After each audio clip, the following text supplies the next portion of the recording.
Pulp MX Network production. Welcome to the Troy Lee Designs and Racetech Suspension and Engines Blair Matthes Project. Welcome, everybody, to another edition of the Blair Matthes Project. Thank you to Troy Lee and Racetech for coming on board with us. And yeah, myself, Steve Matthes, and Daniel Blair, we will get into Glendale, and we'll talk futures and next, too, because that's the stuff that DB likes, and broadcast thoughts with DB and more. But yeah, man, thanks for listening. Appreciate it. Troy Lee Designs. You've seen it out there for years. Great company. Real soul of the sport. A leader in high-performance action sports gear since 1981. Whether you're into moto or mountain biking, Troy Lee has you covered with high-quality helmets, apparel, and protective gear. TroyLeeDesigns.com to check out their full range of products and gear up to head out on your next ride full of confidence. The cool part of TLD coming on this show with us is that we have a code for you to save.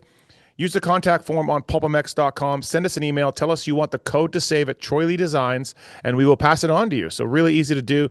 Thank you to the Troy Lee guys for coming on board, and helmets and gear and mountain bike stuff, casual, all of it. Thank you to TLD and Racetech as well. Racetech has been around maybe longer than Troy Lee, right around there. And suspension work, moto work. Tell them you listen to Pulp to get a discount. Get your bike dialed in for your weight and or speed. At Racetech, they do motor work for a lot of top teams in the sports. They can also do motor work for you. Authorized Racetech service centers all across America. Get your bike dialed in. Bushings, seals, things that Daniel Blair never, ever did. And your bike will feel better when you're out there racing. So thanks again to those guys for coming on board. Maxxis, Decal Works, A-Stars, ASV, Zools, Seat Concepts, Firepower as well. We'll tell you more about them later on. But Daniel Blair, Triple Crown Fever, I had it this weekend, and it was interesting to talk to the riders and teams afterwards. Not so stoked on the track and the landings and the parts that were breaking. And I still say I don't really care because it was a great show. But, I mean, there is something to it, man. There is something to it. I predict Mike Mewey and the guys at Dirtworks will be getting phone calls over that track and the hardness and the jumps that some of those guys were forced to do. It is always a tough subject because we do want to watch racing. We do want to see different rhythms. We do want to see big jumps. But then again, yeah, we also want to keep our riders healthy and keep the machines from breaking.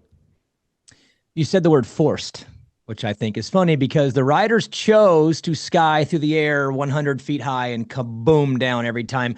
But obviously they're going to do it, right? Like when you saw the track, the one before the finish line, the one before the one rhythm, I get it. But did that change? Did they change that one at one point? Before the finish line? Yeah, they had a little roller there. Oh, that's what it was. Okay, yeah. Which one had the roller? Before the finish line had a roller after the wall. Okay. I knew they took that out, I think, right, to get them to stop doing it, but they never were. And I feel bad for the riders and the teams and their ankles. But, dude, it was exciting. Every lap when it was coming at you, when the TV's coming at you, and you just never know if they're going to skid up or send. And then sometimes it worked, sometimes it didn't.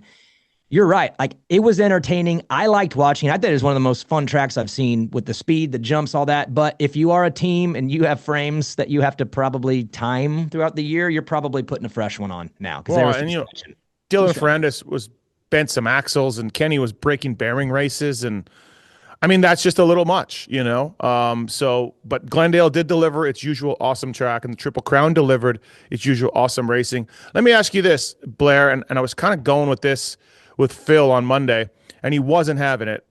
You're a racer, so maybe you'll take the side of Phil again. I don't know, but obviously Chase Sexton won, and he gets the bonus money. He gets $100,000. He takes the points lead. He's the big winner of the night, but he didn't win any of the Triple Crowns. He had to come from the back pretty much every time.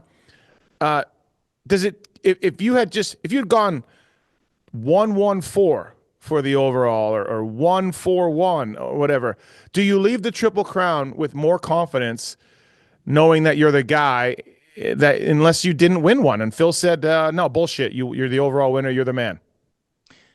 Yeah, I don't think their confidence is going to waver up or down based on how the night goes. I think it would go based on the overall for sure. I mean, if you leave there and you smashed them up, like when Kenny swept them, or if you could put a one on, I think that probably feels a little bit better, but I don't think it dictates how you feel Monday because you're right. The money, the points, I mean, getting in and getting out of those things clean with no issue and getting a win. I think Chase probably takes it and doesn't feel too concerned, especially when you think about who won. Coop won the first one. That was a little unexpected. Kenny wins the second one, which it's great, but it's Kenny. So we're always kind of like on this iffy, like, Is he for real or is he not for real? The Eli one, I think maybe stings a little bit because that was a battle that he probably could have had, but he didn't need to. So that would be the only one where I think maybe he looks back and goes, that would have been nice to beat him. But I think just surviving the thing, getting out of there with the points and the money, I think he's fine. There is something to winning one that gives you a little in your feeling, but I don't think it matters for Chase. Not this one. Maybe the first one. Maybe your very first one. I think Kitchen won his first Triple Crown without winning a race, maybe. Mm-hmm. That would feel a little weird on your first one. But for Chase, I don't think he gives a damn. I think he wants that points and money and get out of there.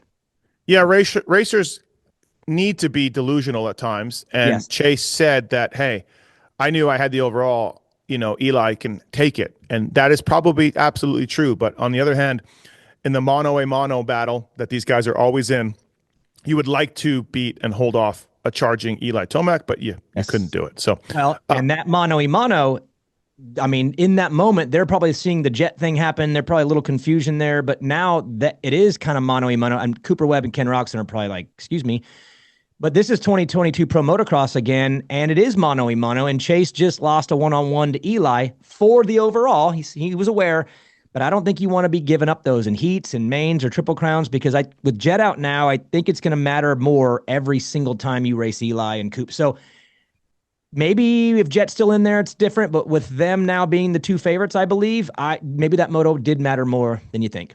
All right, let's talk about Jett being out. Obviously, that news, ACL. Hopefully, he's back from motocross. Daniel, you want to talk a little bit about Hunter without Jett?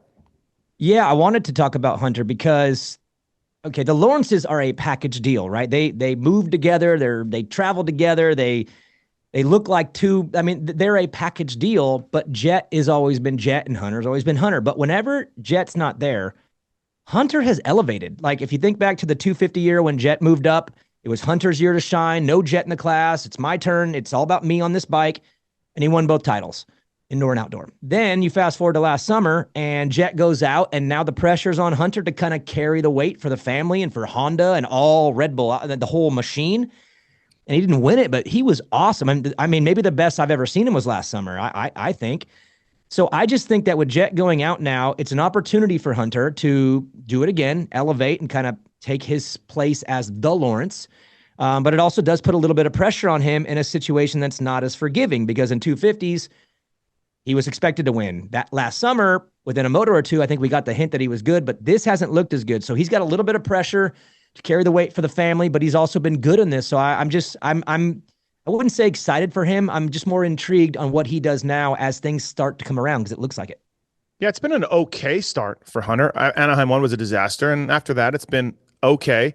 He hasn't taken that leap. I mean, I think Cooper Webb, Ken Roxon, Chase Sexton, Eli Tomac are clearly better than him right now. Yep.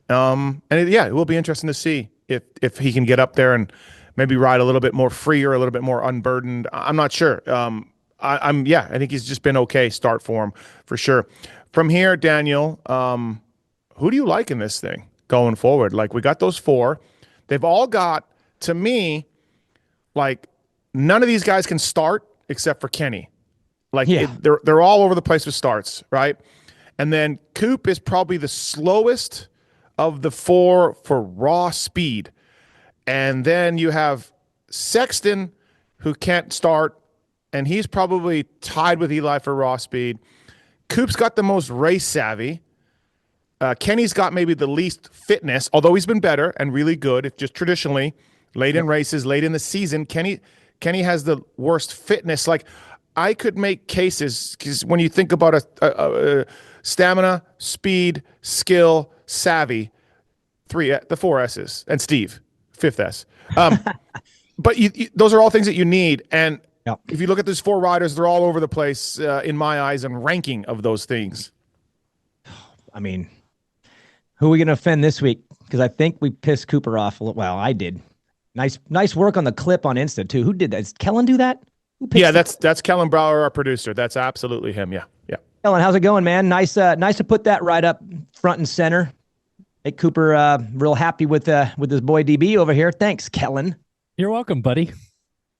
Yeah, it was a slick move. Hey, listen, by the way, Daniel, Kellen is making his debut this weekend in Tampa for Swap Moto as the guy for Swap Moto Live at Tampa. So this is Real big weekend for Kellen Brower, everybody.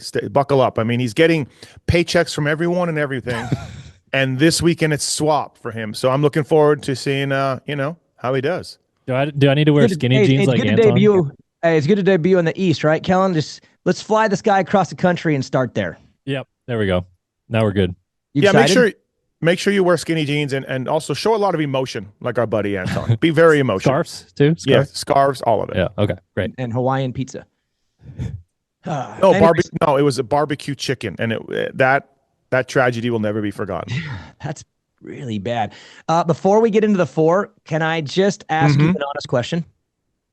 Yeah. Did you deep down, because you and I both, we like to tease and intrigue the options. We like to play with this thing, right? But did you deep down feel like Jett was about to just get it together and ruin this? Did you feel that inside or not? Because I did. I felt like Jett was a win away from like, here we go, slapping 10. Yeah, look, before he dabbed the knee, he went 2-2. So he couldn't catch Coop and he couldn't catch Webb, and he was making some mistakes, which is rare. So yes, he was still mortal looking, but I'm with you, DB. I always just thought it was just a matter of time here. They went to some production parts in the shock this week for Jett to help him out, and they liked the bike better. And yes, Daniel, I felt like he was a week or two away. Me too. So if race 1 was 20 minutes, he wins. If race 2 was 20 minutes, he wins. Jett was surprisingly, crazy to say the word surprisingly, but he was very, very smart at Glendale in those first 2 motos. I think he's looking at Webb up front going, okay, I don't have to, this is okay. Kenny, this is okay. I don't think he was super desperate. I think he took those seconds, no problem. So on a night when he was being pretty smart, I believe, he got bit by like the most ridiculous, unfortunate whatever that put it on the list of the craziest things I've ever seen. The champ dabs his foot and then it's over. Like what? But I do feel like he was circling in on all of it. And you talked about the starts. He was probably not far from getting it together and being the best starter in the group, maybe with Kenny. And they would have, I just don't think Eli could have gone the whole distance. He has weird nights and he has weird races and he gets bad starts here and there. And I don't think that would work against Jett. I don't know if Chase had the distance to go with him. I don't know if Coop had the speed. I could make the case that none of them were going to beat him in 17. But now that he's gone, that leads to your question. And man, I don't know, because I feel like Chase and Eli are the easy picks. It does remind me of 2022 outdoor. I do think that they have the most to offer. But Cooper is just probably the biggest beneficiary of all this, because I don't really think he really could go square to square with Jett for 17 rounds, but I think he could take those two in 17 if it gets messier, grittier, and those two goof up starts. So I think it's those 3. I'd love Kenny to be in this, but I got to see him get into April within 20 points before I believe. But man, between the 3, you made me bet. I would probably go Chase first, and then Eli and Cooper tied about a 0.1% behind. I don't know. 34, 33, 33. I'll give Chase 1%. There you go. Long way to get to the answer, Steve. Sorry. Yeah, I think I'm with you. On that. I mean, my percentage that I would favor Chase would be more than 1% of you. But I would, yes, it's very close still. Look, Eli's only been on the box once. Yes, it was a win, but we're 4 rounds down and his starts are killing him, and Chase's starts are horrific. And like, it's start cross. It really is. As much as we talk about it, it really is. And these guys got to work on it.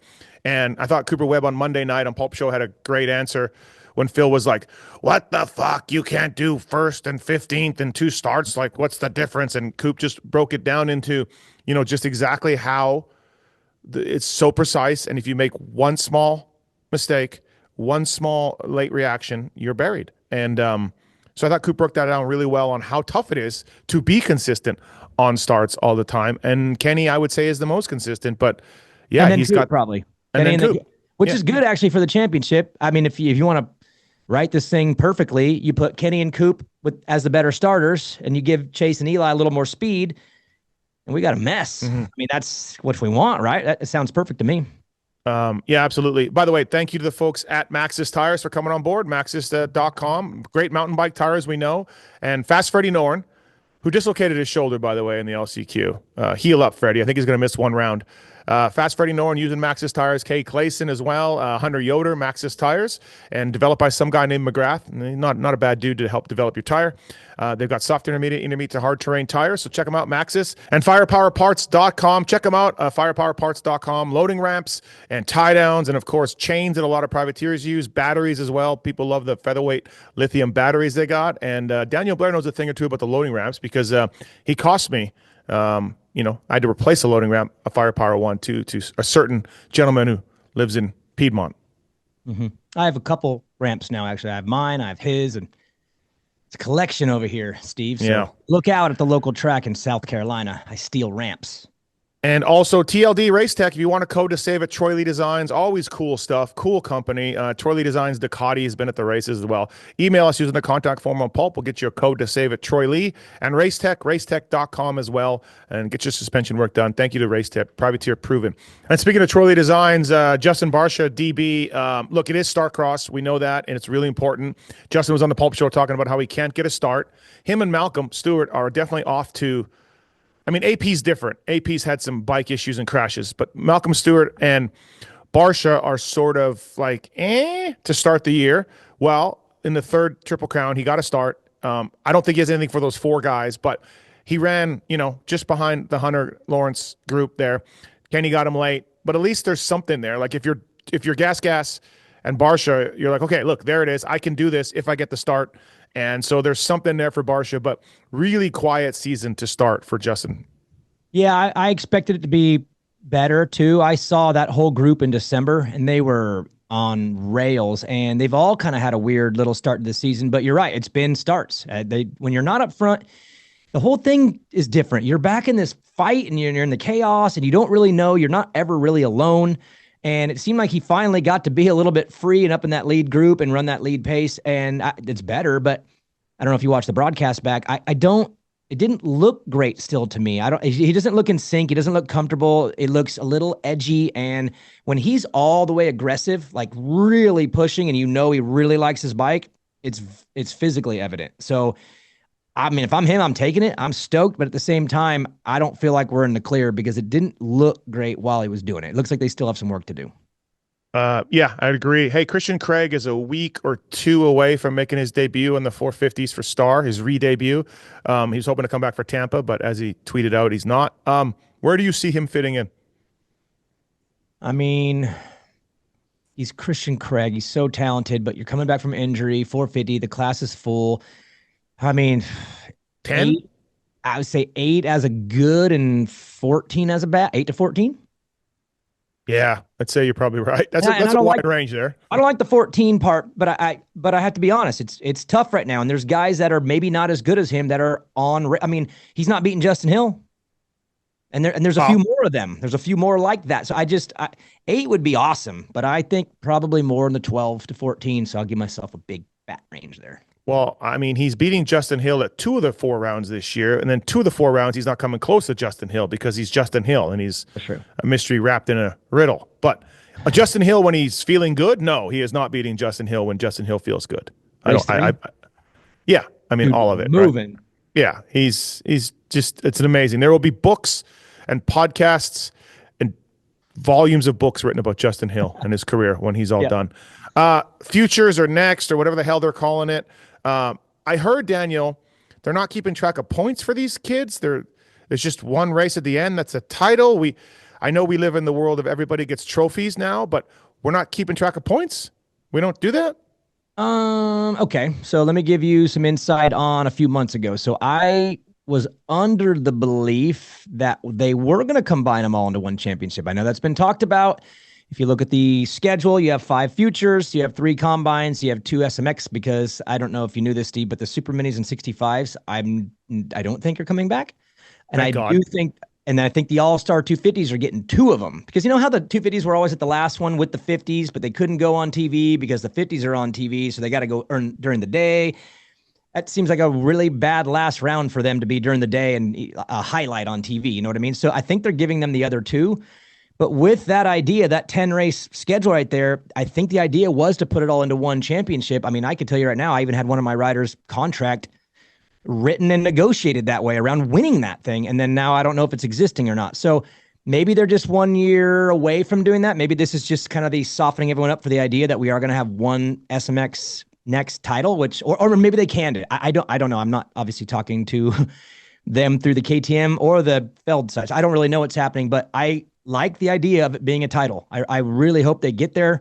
But for now, it does look like they're going to all stay a little separate, but all kind of connect. So, yeah. And then the naming, well, it's SMX Next Supercross and SMX Next Motocross, but I didn't get that memo either. So I'm going to stick with Futures and Combines until I get yelled at because I like those names. So I'm sticking with Futures and Combines for now. Well, the opening round was in Glen. Okay. Until I get a title. How about that? When they put it all together in a title, I'll change the terminology. Until then, it's Futures and Combines for me. Okay. So the first round was in Glendale. Kellen, let's get you to jump in here real quick if you can, because I was probably either A, eating chicken fingers, or B, making fun of Darkside when the race was going on, and I had only like one eye on it.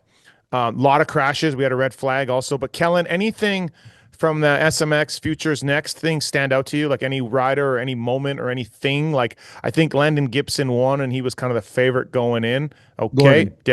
Landon Gordon. And he was the favorite going in. But Kellen, what about you? Thoughts? I think, honestly, I was just kind of surprised to see that both of the Team Green guys, Temmerman and Gordon, were just like solid most of the day. Because I feel like in the past they were flashy but crashy. And they seem to be a little bit more polished this year, in my opinion. So that was probably like a bit of the standout for me because, yeah, other guys having their moments and stuff like that. It's kind of the nature of the business with SMX Next of getting on this stage and maybe riding a little bit, I don't want to say over your head, but just not really within yourself. And I thought they both looked very comfortable and solid all day long. And then what about the kid, the star kid? Is he already fired or how was that? Which one? Dudney? Is that the one? I don't know. Are you talking about Dudney, the number 40? There's a star kid. He didn't do very well. Yeah, I don't know. I mean, I think he's probably still adapting to everything over there. Yeah, he's really young. young. Getting to talking to, but now he's really young, and he is purely the fastest motocross rider of any of those amateurs. And I hope Bobby fires him. And I'll call Roger right now and say, dude, make it up to me and sign that freak, because that kid is the fastest pure amateur motocross rider I've ever seen in my life. Oh, so it's that different for him, Supercross to motocross. He just started riding it after Minios, I believe. And so that's going to take him a while anyway. It's his first year. He's just getting started. If they judge him even 1%, that would be foolish. Okay, so are so freaking good outdoors. It's unreal. I just be patient. Okay, so were the parents not aware of this thing called Supercross? No, here's what I think happened. Let me give you some insight, because we competed against him last year every week, and the kid is so good. So last year, when a lot of the B kids started jumping in and getting into the future stuff early, like Gibson and Fowler and Robbins and all these kids, they put a lot of Supercross time in, and he didn't. He stayed motocross. He was on Team Green, so he didn't ride Supercross. He went to K-Dub, Kevin Windham's, and just really tightened up the bolts, because he was always kind of sendy, a little crashy. And then Windham, I don't know how it went, but it went well, because he came out of that unbelievable, smoked everybody at Loretta Lynn's, won both B titles, or B Schoolboy 2, youngest to ever do it, and then got the star ride. So I think their plan of attack was, let's just skip that for the first year while the kid was 14, focus on motocross, crush everybody, get the ride, and now we'll figure Supercross out as we go. It's like the opposite of Cole Davies. Davies was, we'll crush Supercross, we'll figure out outdoor once we get it. Dudney went the other way. And so I wouldn't stress it. The kid is so freaking fast, and he's a hard worker, and so there should be no judgment. Period. I did want to ask you, DB, because you're more the expert on this than me. I didn't know much about Landon Hartz until he got third this weekend. Was that a surprise to you? Because I feel like that's a little bit of out of nowhere. Absolutely a surprise, and I should have known better. So Brandon Hartranft is his coach and trainer, and he was telling me for a while, like, man, hey, Landon Hartz is doing really well here. Now, Hartz crushed everybody at Minios in the B class, so that was his last B ride. Kind of hung in there a little bit. Probably should have went A, but I think he wanted to put some titles on the board, and he did, and he smashed everybody. And then so for him to come out and be good, I'm not surprised, but to get third and look pretty stable doing it on his first one, that was surprising. That nobody other than maybe Brandon would have had him on radar for even a top 5, let alone a podium. So that was pretty incredible. And he's on a Yamaha, so he's probably at the farm right now signing the captain. DB, you told me last year, I asked you about getting Cole Davies on a pulp show. I could have looked like brilliant. I could have looked ahead of my time. I could have looked so good having Cole Davies on after just like one futures race. And you were like, not yet. No. He's not a great interview. Don't have him on. Hopefully he gets better. And then now he's a great interview and he's smashing it. And now, I missed the boat on that. Thanks to you, Blair. I would have done him so much harm and you harm if I would have let that happen last year. The kid would have said 8 words in 20 minutes. He didn't speak. And then when he did speak, it was like low key kind of humor, but it would have never made sense. So he's blossoming right now. He's winning and he's getting kind of cocky. He even took a little shot at Juju. And then did you see the clip of Deegan kind of like playing with him, whatever? And he's just not even blinking. Like the kid is very unique. And I just want to apologize to the Deegans because Juju and Cole Davies, I think, are going to be a thorn in his side, like maybe forever now. And yeah, you're welcome. So things are going to get weird over there if Davies starts getting closer and beating Deegan. Things are just cue up the RV rubbing his hands together. Hey, I've already seen tweets of Davies will be pitting out of the back with an easy up come Arlington. So that's probably going to get weird. And I'll tell you what, though, Cole might be the one kind of weird kid that it doesn't face because he's just I don't even think it'll go right over his head. He might not.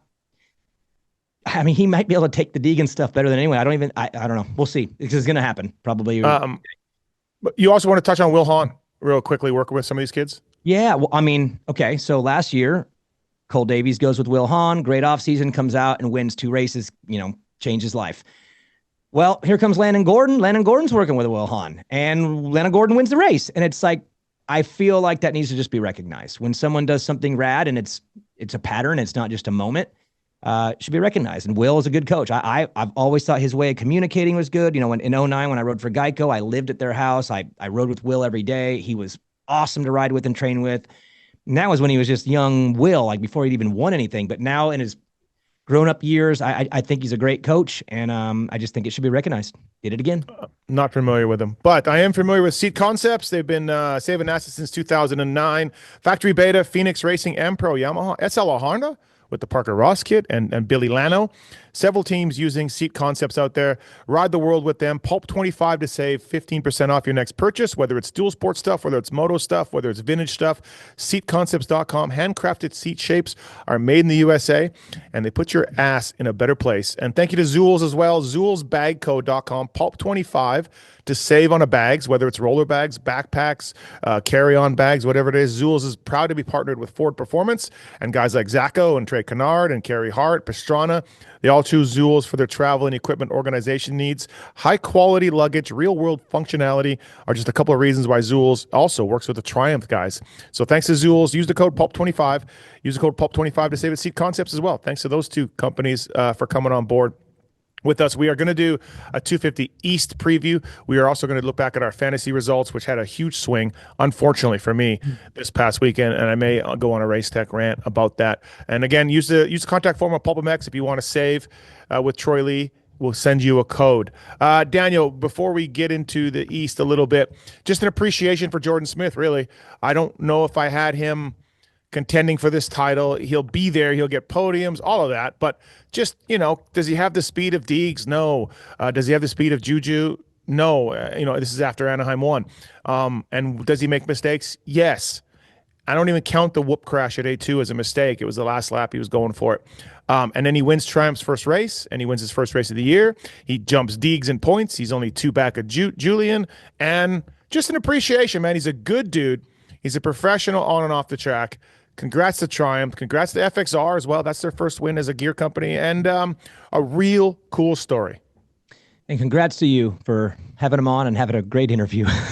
The Bobby Reagan story was next level. Thanks to Kellen for grabbing that. And then as somebody pointed out on Twitter, a few people, Bobby had Max Anstey years before he had Jordon. So wouldn't you sort of put that together that Max was older than Jordon because you had Max on your team? I don't know, man, but it was awesome. It was a great interview, and it was very fun. I don't even know if it was meant to be funny, but it was very funny. And it's a great story, but it ties into that your interview with him because look, he's he was a fast guy on Star, and he was up front, and he was up there a lot, podiums and heat races, and obviously a little messy because Jordon's always been a little messy. He goes for it, but this Triumph seems, I don't know if it's the bike or if it's him, I don't know what it is, but he does seem a little bit more put together on this bike. He seems happier than ever. The team's all motivated, and let's be honest, that championship got kind of weird early, and now it's him and a bunch of kids. I mean, the week before, it was Cole, Juju, and Hayden all on the podium, right? It was a kid podium, 1, 2, 3, and Jordan's like, wow, really? This is my championship? It's those 3 kids? And for him to come out and get the win, I thought Juju and Hayden both choked up a little bit. Cole obviously kind of goofed the last one. So I don't know, like, if Jordon can just do exactly what he's doing right now all the way through and just kind of ride this thing out, like, he's going to be in it at the end. And it'll probably come down to the showdowns, which I would have to go through his history to see if he's great in those, bad in those, whatever. But he weirdly looks like the stable piece in the group at the moment, just with the way the other boys kind of finished their night and the way he just got through a Triple Crown. So I don't know, Steve, am I probably a little too emotional on it? But I kind of feel like he might have a real shot at closing the deal that he almost closed how many years ago in Vegas, man? Like, the Osborne title should have been his. I mean, he crashed on a single on his own. Title was his. That'd be a wild story all these years later if he comes back and beats Deegan and wins the championship, especially when him and Deegan had their issue at Detroit as teammates. Like, oh, it would be a wild champion if Jordon Smith pulls this. Yeah, it'd be cool. I think a lot of people would be happy in the pits to see the guy do it. How about, I don't know if, did you watch the Weege show with Deegs? Did you happen to watch this? I did not. Deegs told Weege that he's only riding at 75% right now, and he doesn't know how fast he is because all the good guys are on the East. And I know he just says things to say things, and I'm just like, yeah, cool, man. All right, well, you should probably pick up that 75% a little bit from that. Maybe bring it to 90 because you're third in points. Yeah, based on math, 75% means he's smoking Chase and Eli by about 8 seconds a lap too. So I'd like to see it all. That'd be good for you. Why are you riding at 75? No, I know what he's saying. What he's saying is he's not all the way in yet, and he's a little off. And then all the other guys that he considered maybe his mark are over there. So he's probably confused. I mean, think about it, Steve. Let's go back 1 month. If you're him, you got RJ on the mind, you got Kitchen on the mind, you got Faulkner on the mind. All of a sudden, it's like boom, boom, boom. They're all gone, and you're like, oh wow. And now you have Juju and Cole Davies like driving you nuts, and you have Jordon Smith winning and beating you. I mean, yeah, I think he's in shock right now, to be honest. And I think the mouthing and the talking, which has mostly been good, he sticks his foot in his mouth sometimes, but most of it's been pretty online with his results. I think he's going through a massive month of confusion right now, trying to figure out what just happened in January. This is not how this was supposed to go. I didn't even have them on my radar, and now they're a problem.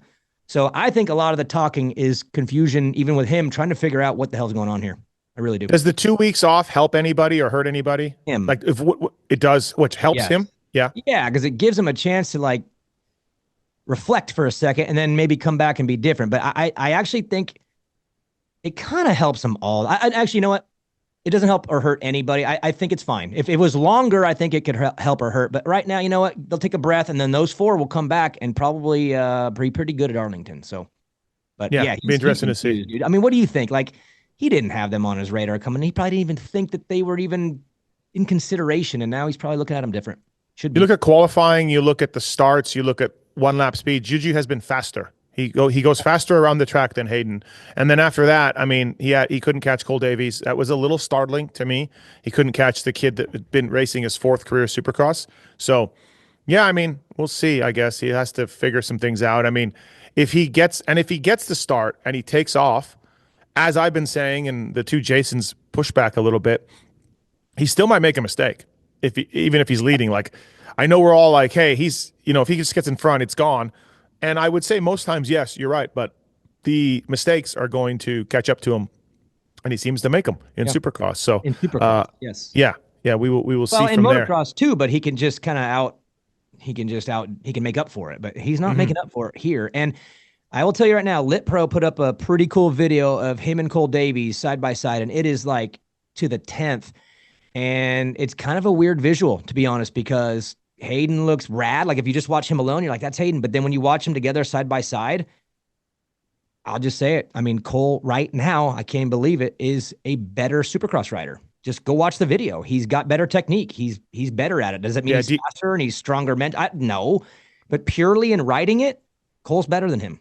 Go watch the video. I would think so too. Deegs clips a lot. Deegs over jumps, under jumps, a lot of that. By the way, I just realized too, Daniel has if you're watching this on YouTube, Daniel's camera view is different from the start. So we had a camera issue, and now there's different view. So I just realized that, Kellen. Triple crown. Anyways. You get to tech 2 cameras. Okay. Alpine Stars protects. We know the boot's name and we know the gear name, but they got under protectors and they got elbow pads and they've got a lot neck braces, of course. Alpine Stars protects. I use the A1 Plasma Under Pro chest protector. It's pretty cool. Got some neat science behind it. And they're coming out with that airbag thing soon. I heard Faulkner's been wearing it, so I'll see if he wears it this weekend. What's it look like? It's a little bulky, but dude, I think it's pretty cool. Like when it comes out for the masses, old tubby vet guys like me, I'm going to try to get one. Like they're really, really cool. The science behind it's amazing. We'll see if Austin's wearing it this weekend. It is a little heavy. It is a little hot compared to a normal A1 chest protector, but keep an eye open to see if Faulkner's running it this weekend. And Daniel as well. I met Bob from ASV this weekend in Reno. Yeah, Reno, dude. Nice work on your trip too. ASV Inventions has been innovating American-made motocross components and tools since the year 2000. They are pioneers in innovation, starting with the original folding unbreakable levers. Y'all remember those. ASV makes parts to fit more years, makes, and models than any other brand and backs every high-quality part with the industry's best customer service and warranty. For more information, visit asvinventions.com. And Steve, I got one more for you. From beginners to seasoned vets, race teams, project builds, and magazine tests, Decal Works' mission is to cater to those who love to ride, upholding the true definition of quality, service, and knowledge. Visit decalmx.com and use the promo code PulpMX25 to get 20% off your custom graphics. Yeah, I love the guys at Decal Works for sure. What's the ASV code? Sorry? PulpMX, all caps. Yeah. Write it down. You told me that. I know. You ask me that every week. Hey, man, I'm trying my best here. We're not all perfect like you, Steven. Or Kellen, for that matter. Okay, let's get into 250 East preview, and then we'll talk fantasy here on the TLD Race Tech Blair Matthes project. Again, want to save a TLD? Email me using the code on pulpmx.com. We'll pass you on. Okay, so 250 East, Hymas, not 100% coming in. Had some arm pump surgery and not going to be 100%. RJ told us at the WPS show that he just started hitting whoops, so he's not coming in 100%. He's going to build. From what we hear through the grapevine, the whispers out there, McAdoo's going to battle a knee injury and had a crash. So those three are coming in less than 100. Yep. Faulkner will be there. Hammaker's been quiet and fast. He's been riding at the Lawrence compound. Kitchen's probably the favorite. Vial's the most disrespected champion I think I've seen in a while because no one's talking much about Tom Vial. And then I would think Pierce Brown and Max Anstey are both going to be really good. If I had to pick, Daniel, I'd say Levi's the favorite and Max is maybe second, and then throw them all in the air after that. And maybe the breakout guy could be Hammaker. But honestly, this class is deep. It's stacked. I counted 11 factory guys, so I think I probably missed them, but I counted 11. So it's probably going to be somebody getting 11th on a factory salary on a factory bike going WTF. So 8 race winners. How about that? 8 of them have won a supercross main event. That means one of them could get 8th, and that dude's won before. And he could ride great, too. It's not like he could just get some. I mean, they could go 1 through 8 and be all winners. That could actually happen. But I do want to touch on Hymas, and I mean, there's more behind the scenes that I don't know, but for me on the outside looking in, I would make a very last second quick adjustment here, Steve. I know this sounds crazy, a little outside of the box, but I think Hymas is a potential superstar. I think he's got it. I think he is better outdoors than indoors. And I think the 250 East is the nastiest probably region I've ever seen ever. If you look at the resumes, it's probably the nastiest ever. I mean, I think you've added up. I think it was over 25 main event wins combined in the class. And if I was them, I wouldn't go. I wouldn't do it. He's too valuable. He's too good. The summer's what do you coming. Mean you wouldn't go? I wouldn't go. What? I wouldn't have him race. What? He gets paid to race, Daniel. He gets paid to represent Honda. Okay, then represent him at Arlington and finish the West on the gentler coast. Give him a little bit more time. What is happening?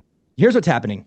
It's you're walking him into a trap. That's what I think. I think the Oh my 250 God. East is so nasty this year, and that guy was a winner last summer. His mind is at winning, and if he goes in there and it don't go right, you ruin the summer on a guy who could win this summer. And so I would protect him from the class, and I would have him go ride West and use the West rounds to kind of get warmed back up. But I wouldn't put any energy towards trying to get in there and try to win this. I wouldn't do that with someone who is an outdoor threat. It's not a master pull type thing for me because Chance, I think, can be a great supercross rider, but with everything that's happened, I'm sorry, not Max, Chance, with everything that's happened and his surgeries and the off season and the summer looming, I wouldn't walk him in there. Sorry, I wouldn't. Kellen, this is an insane take. Are you with me? This is an insane take. I think it's insane because I think he needs the base built back up a little bit, especially with Supercross. Like he's missed a little bit of time now, and it's getting worse. I agree that he'll be better outdoors if he skips this because I think he's gonna like kind of hurt himself a little bit by trying to get back up to speed. And I don't know, it's gonna be a little bit of a rough road, but he needs to race. Like he needs to get back behind the gate, in my opinion. Race West. Yeah. Race West. All right, seriously, think about this. Jesus. If he was a kid on the last year of his deal and you were a little unsure, you didn't know, it'd be like, dude, I need to see it. Get in there, show me something. But if you see him as a long-term thing and you really... Which they do. Then if you do, then protect your asset. He's not ready, and you're throwing him into the worst 250 East of all time right after a couple surgeries. You're putting the mountain straight up wall right in front of him that he's going to have to climb. And I strategically, I wouldn't do that with a investment that I believed in. I wouldn't do that. I would prepare him to be at his best. And I don't think this is going to be his best. So, but that's just, that's from me, from my couch out here in South Carolina. What do I know? Yeah. They were talk about him missing Tampa, maybe Detroit if things didn't look good, but he had a really good week a little while ago and all systems go, and he gets paid to race a Honda. And so he's going to race a Honda, and you're nuts. Yeah. But back to 250 East. What do you think? Kitch and Anstey, maybe the bigger percent of the championship pie on this thing. And I would put RJ in there, but he's just not going to start well. And he is RJ. He will just, give her the beans, as Kennard likes to say. But I don't. Do you agree with me? No, Faulkner. Yeah, I can't go there. I can't Why go not? there. All he does is show up and win every year. Every year he does it. That's absolutely not. Actually, that's not true. Almost every year. He did last year, but other years he went out on the start straight away. He went 4 years without winning a Supercross race, I believe. Kellen, wasn't it 4 years? What? 3 years whenever he got back on the wagon. I mean, mostly due to injuries. I'm not saying he didn't do complete series, but I have him winning it. He's my pick. They took his brain and put it on the table. Exactly. What'd they put back in there? Things are getting weird out there right now. Elon's creating. I mean, I'm telling you, I don't know. I'm just saying. If he goes if he wins them all, I'm telling you, we need to do a little research here. I'm just saying. But no, if he wins them all, I'm joking. I'm being sarcastic. For the brain thing, got the it. Neuralink thing. That's got it. Stupid joke. I'm sorry. But no, I think he's the best 250 Supercross rider in the sport. Period. And I think he's been for all the years, even when Jett and Hunter were there. He was the one that could be there. And if he is still doing it and ripping and riding, then why would he not be good? Like, what? Tell me why he can't go out and win the opener. Well, because he got hurt in Dallas and then never raced again all year long. He's on a brand new bike that he's, still getting. That just won this last weekend. Yeah. But he's on a brand new bike for him after 10 years on Kawasaki, and he's, they put his brain on the table. He had a serious injury. Like, I don't know, man. Hey, listen, I'd love to be proven wrong. And Faulkner seems like a good dude. I don't know him that well. I can't get on that over Levi Kitchen, who was, came within a whisper of a title last year. Max Anstey had the red plate and is now on a Star Yamaha. Pierce Brown won Vegas SMX, and if he's ever going to do it, it's now. So I can't get behind that when I look at a few of these other guys. And then Vial, again, disrespecting Vial. I think I'm in that boat. Kellen's going to get mad because he loves these guys from Europe that ride KTMs. But, then there's Vial. So I cannot get behind someone with so many question marks like Austin Faulkner. But, hey. Here's my thought. Go ahead, Kellen. I was going to say, I just wanted to jump in and say Faulkner didn't win a race his rookie year. but he did win races in 2018, 2019, 2020. He missed almost all of 2021 Supercross, won a race in 22, missed all of 23 Supercross, and then, as we know, won the first round of 2024. So basically, every year that he's raced like more than 2 races, he's won races. Yeah. Okay, here's my thought, Steve. These 5, RJ and Vial, the champs, Anstie, Kitchen, and Faulkner. Those 5 can go almost any way for me. I mean, I throw them all in a pot. They're very, very close. But I go Faulkner because I do think he's the purely best Supercross racer that's ever not won a title in the 250 class, and I still think he's the best. Anstie, I have second. I have Kitchen third. I have RJ fourth, and I have Tom fifth. And we're talking like 1% in between all of them, but that's my 1 to 5. I mean, this is great. This is what makes the Blair Matthes project fantastic. We'll Give me your revisit 5, this then. because Put them in order. Kitchen, Anstie, Brown, Hampshire, Vial, and Hammaker could break through. Hammaker's been working with Dazzy Lawrence at the compound. He's changed a lot of things. They're trying to figure out why he crashes so much. They thought they did work on some stuff with his shoulder positioning and things like that. So Hammaker, who I'm a fan of, could break through here, but I'm just going to go on experience over that. Yeah, him, Pierce Brown, Thrasher, even McAdoo, even if there's this knee thing is he's such a good racer. I still think he'll just get a good start and probably get a third. You know, he's just, I mean, the guy, didn't he win a race he was leading the points last year with his balls hanging out. I mean, the guy, he'll pull it off.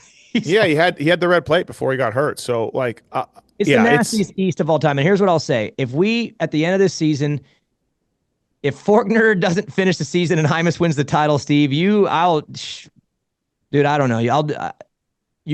I'll take some punishment. But Hymas shouldn't race. As soon as we're done, this project is going in the group text. It is going in the group text and be like, guys, this is what Daniel just said, and we're all going to go ha ha ha ha ha at you. And I'll take it all the way. And if it don't go well and it's like, oops, we shouldn't have, then I'm going to go ha ha ha. Fair. So, I mean, right?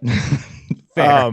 Yeah, so, fair. We'll see. Honestly, the 250 East is the biggest cluster I've ever seen of elite talent, and I can't believe how thick it is through the top 10, which makes me feel bad for all of those, like the Phoenix, the Club, all those guys. They have good rosters. All of those teams have good rosters, but you have 11 factory dudes and 8 of them have won races in front of them. It's just kind of unfair a little bit for those guys. I think all right. wishing they rode west.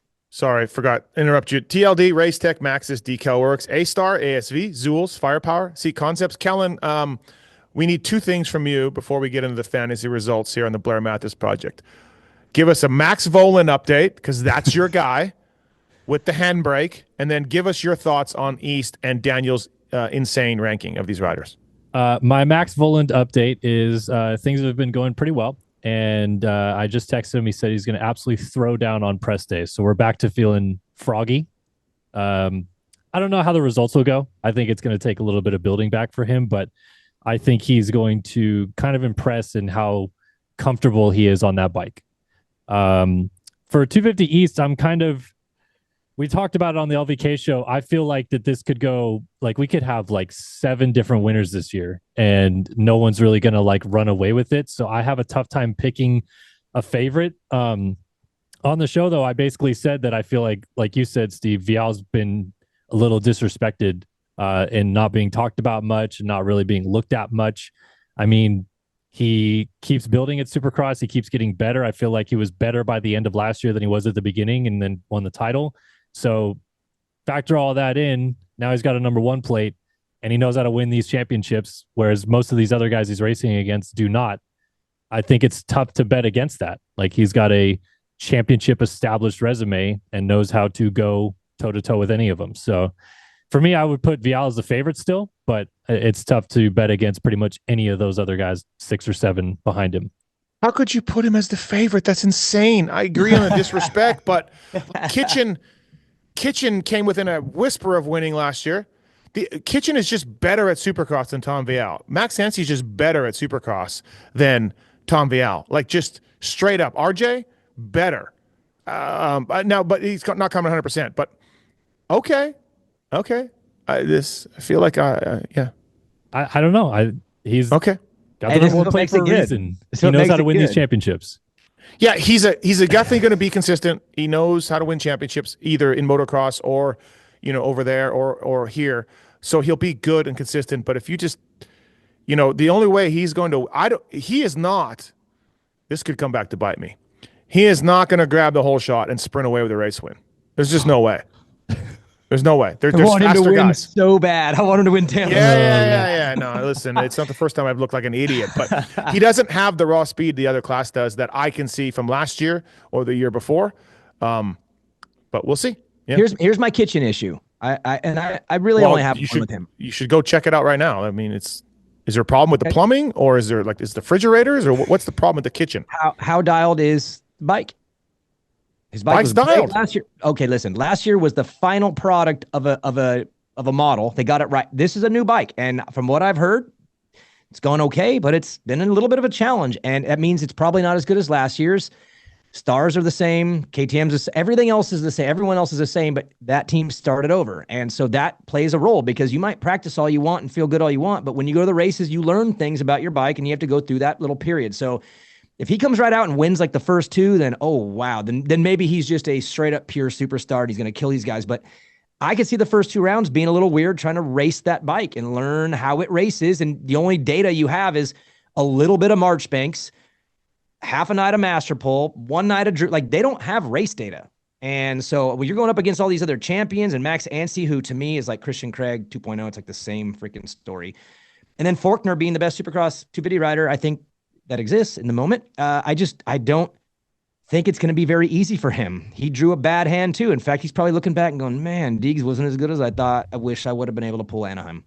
So clip this for social, Kellen. Daniel Blair shits on Mitch Payton. Yep, that would be the title. Yeah. Well, yeah, he's getting it this week from another angle anyway, so that's fine. Oh, sorry. Just go ahead. Thanks for watching and listening to the Blair Matthes Project. All right, fantasy contest. I had a solid hold on this thing, and then Enzo Lopes decides to not qualify. Like, come on, Enzo. Like, the week he made his debut, he was like the 7th quickest guy after one set of session. Like, he's a great rider. You figure he'd be better 1 week later, coming in from Brazil on the Bar X Yamaha, and Enzo Lopes decides to not qualify, which is horrific for my results of 17. I had him getting 10th, 17 points off. Unbelievable. Drew Adams, obviously, I also had him broken collarbone. And there goes my lead. I was 4 off of Cooper Webb. I said 6th. He got 2nd. I was 4 off of Cooper Webb. But Daniel, this week, you were 1 off Roxon. You said 2nd. He got 3rd. Joe Schmoda, you said 5th, he got 10th, and Hunter Yoder, you said 9th, he got 14th. So you were plus 11 on the night, but I was plus 1,000,000, and now I have 1 point lead over you, thanks to Enzo Lopes. I don't blame Drew. Collarbones happen, injuries happen. Injuries will bite you too, Daniel, in this contest at some point this year. So I don't really blame Drew Adams. I blame Enzo Lopes. Bro, as Phil said, 41-year-old Billy Lilinovich with long gray hair. Gets in, and you don't. Absolutely disappointed with my buddy Enzo. So, all right. Hey, Kellen. we're going. I'm like Cooper Webb. We got to survive January. We did it. We're right in this thing, and now you're gonna pay. We're going. Wait, I said I was 1. I'm actually 1 back of Daniel. I said I was 1 ahead. I'm actually 1 back. Red plate. So, yeah, unbelievable. I'm just glad you're not game. blaming me for riders failing to qualify. Bullshit producer. Bullshit game. Yep. Hey, Kellen, he only blames you when he's doing well. Did you notice that? I know. As soon as he has a bad, you. I thought I was going to get the rigmarole of just being yelled at for making him pick Drew Adams and Enzo Lopes. But yeah, Steve's as confusing as Deegs. We don't know who he's talking trash to, what it's about. We're all over the place. Enzo not qualifying is pretty bad. Pretty bad. Pretty bad. I would only get mad at Kellen if he tries to be a fraud and make this thing happen for you, but he did have the best intentions of that. So, yes. Wow. Are we ready to pick then? Yes. Okay. Yeah. So since we are pretty much back to even, because like I said, or like you said, DB only has a 1 point lead. We're going with a all 250 East pick this week, and it's a winners only edition. So you guys are going to pick between 6 different 250 winners in the past and how they're going to finish here in Tampa. So we're going to lead off with you, Steve. Where does Max Anstey finish at the opener? Third. Third for Anstey. How about Levi Kitchen? I want to say third, but I go second. Second. Okay, second for Kitchen. And lastly, Tom Vial. Wow, after I just shit on him. Yeah. I mean, no, Tom will be fourth. Let's do that. All right. So I got 2, 3, 4. Yeah. There you go. And then DB for you, since you're so high on him, Austin Forkner. Are you giving me Austin, RJ, and who else? Who's my third? Just so I know. We will not disclose that information. No helping here. No helping.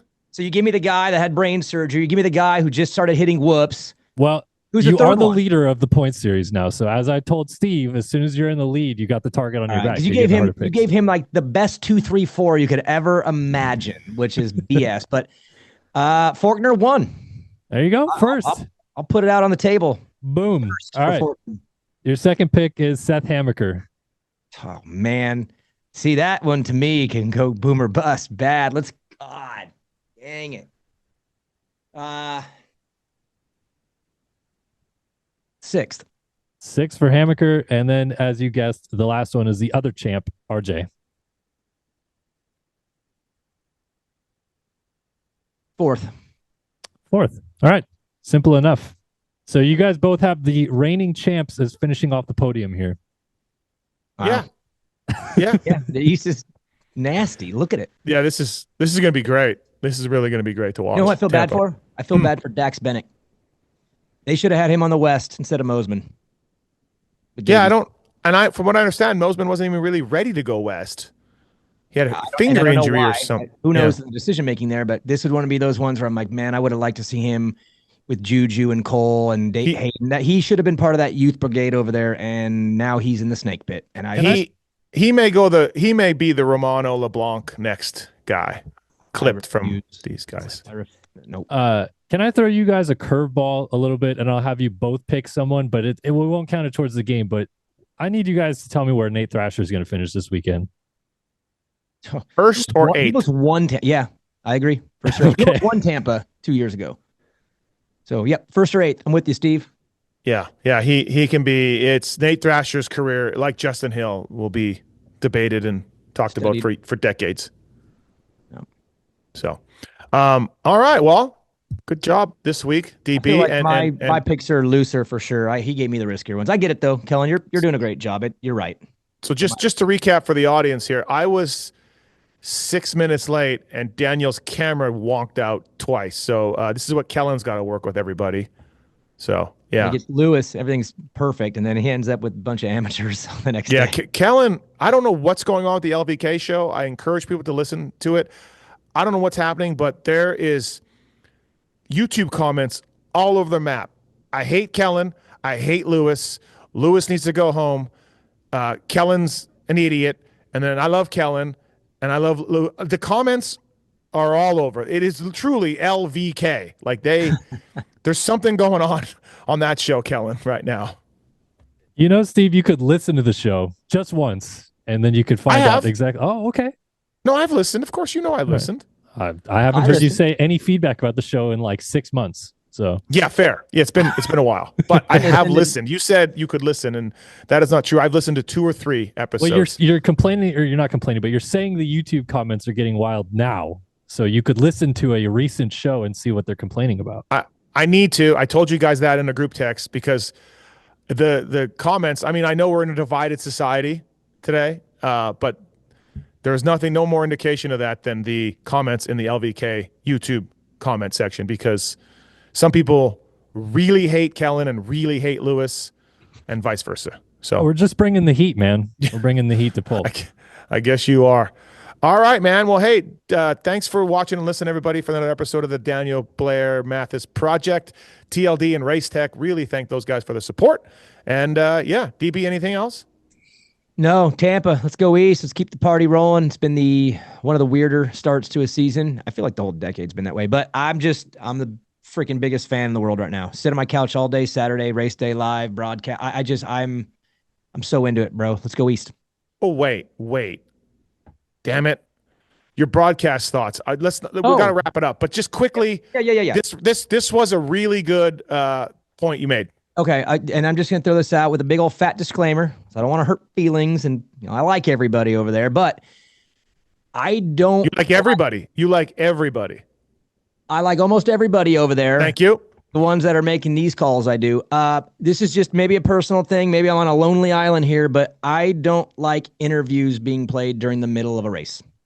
I don't like that. And I don't like when we have sound bites from press or something. I don't like that stuff because I now, as a pure fan, I wait all week and I want to see racing and I want them to call the battles. I want to hear why it's happening. I want it to be dissected. And I just don't like when interviews pop up during the middle of the race. I think that comes from the car racing side of things where you have long extended races where you need to kind of fill. There's a lot of fill, but in a Triple Crown, in Supercross, they're sprints, they're cage matches, and I feel like it changes the tone and the feel of the race. And this weekend for me was a prime example. Cole Davies is out front leading the first one. There's 100 ways you could go with that. There's so many things to say with him. And then we had a Drew Adams interview in the middle of the first Triple Crown race. And I waited all week to watch a race. I didn't wait all week to hear Drew tell me that he got hurt, which I also don't think is good either. I don't think that's a very good, hey, everybody, Supercross, let me introduce you to Drew Adams, who happens to be hurt and he's not. That's a terrible intro for him. So and also it's not like Drew is such a stature where people are like, where's Drew Adams? Like he literally made his pro debut the week before. It's not Jett or someone like that. Like we could go on without hearing from Drew Adams. No offense to Drew. Yeah. Well, and I don't think you would want to hear from him that way. I don't want to see him that way as his kind of debut to the audience as, yep, I'm hurt. Like, I don't like that. And I don't like that it was placed during the first race. And I know that late in the races, sometimes it drags. And I remember being in a couple where I'm like, man, it's dragging. You got things you could put in there. You could story tell then, but early in the night, early in the racing, when there is meat on the bone, I don't want to hear from anybody or a soundbite or anything. I want a race and I want it called. And that's just me. So yeah. Well, Kellen agrees with you. Yeah. Kellen was saying hallelujah to that. He shook his head, yes, but he won't say it. Say it, Kellen. Say what you said earlier. Say it. Yeah, I don't like it either. It doesn't make any sense from a viewership point, a fan standpoint, a storytelling standpoint, nothing, because you could use that Drew Adams interview for the 30 minutes of filler when we're between the two, race 1 and race 2 of the 250 and 450 classes or whatever. So, yep, I don't think it was necessary. Like you could do that interview right then. You could have JT do that interview on the podium while the race is going on, but then save it and put it later in the show. I want the gate drop to the checkered to be a race, and I want to hear race call, and I want to hear what's happening, why it's happening, how it's happening, and I don't want Phil. I don't want overproduction during the races. You don't want Phil. He was just here on Monday. Filler. My apology. I don't want filler put in during the middle of a race. So just again, my opinion. Love everybody over there, almost everybody, but that's yeah. I don't like it. Bugs me. All right, that's my bad for not bringing that up earlier. Sorry, Kellen. All right. That's been the show this week. Really appreciate you guys watching and listening. Thanks to the sponsors. Use the codes. Buy some shit. Save some money. Thank you to Kellen Brower. Thanks to DB. And yeah, that's it, everybody.